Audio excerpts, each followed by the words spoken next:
Yes to ABS-CBN shutdown, no to ABS-CBN shutdown. Unsa may mga pagtulunan makuha nato in town. Adunay mga reklamo kay wa nay shows ang kapamilya. Pero naapod ko'y naibalan, way reklamo bisag walay TV sa ilaha. Karon sa Facebook nagbaha ang mga experts. Sila ra pud to ang mga hilig kayog tan-aw kang Massimo ug sa mga great pranksters. Sila ra tuuyan mawala ang ABS. Sila ra pud karon ang naluoy sa nawad ang trabaho na employees. Pero balik karon sa mga panghuan sa day na pagtulunan. Just stay tuned kay akuan ang pagasugdan. Una, uncertainties. Tanan dili matagna ug dili mabal-an. Di pasabot na anad ta, di na pud ta pwede nabiyaan. Gahapon na apa, ganina na apa pod. Pero pagka alas 7 gabi wala na akong mapanood. Di gyud angay magdahom nga magpirmi ang tanan. Kay kun naay maadunahan, aduna po'y uban nga mawad-an. Ikaduha, hope.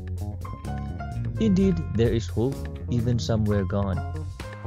Kung sa una 2 kabuok channels, karon kay only 1. Di manikayan sa tao nga magdahom sa wadiha. Magdahom man ganit as imposible, kana pa ka ang bag-o lang ng hala. What keeps the humans alive are not the air that they breathe or food they eat. It is the hope that is burning, creating warmth due to heat. Ang ikatulo mao ang appreciation sa mga panghitabo. Appreciation nga sa away makapagamay ug sa gugma makapadako. Ang ABS wala ma-appreciate ka ang GMA. Muana pa uban, over my dead body, no way. Pero bisan unsa pa na kamaot sa imong mata, aduna gyud nay nindot nga makita.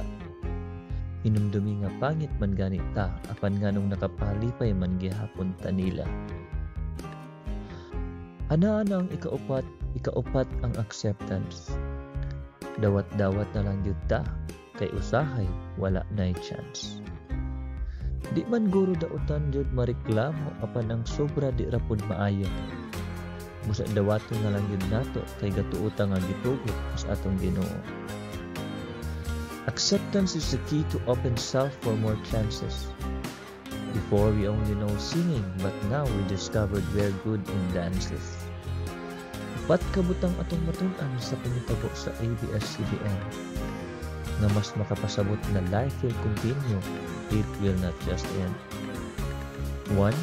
There is uncertainty, di matagna ang mga pangitabo sa kinabuhi. 2. There is hope, na basin matuig pa ang mga panghitabong na nahiwi. 3.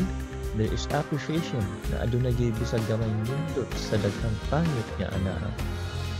4. There is acceptance, mo'y angay nga kinaiya aron di na nga masaktan pa. Hinautunta na naatay nakatunan sa mga nangahisgutan. Di na unta ta mag-away pa, di na magwinalita pa, apan unta magbinuutan. Kay ingon pas Biblia, mas mura pagmaalam ang gahilom kaysa sigigyaw-yaw. Ipauna sa ang utok ug hunahuna, kay di tairo nga sigig aw-aw.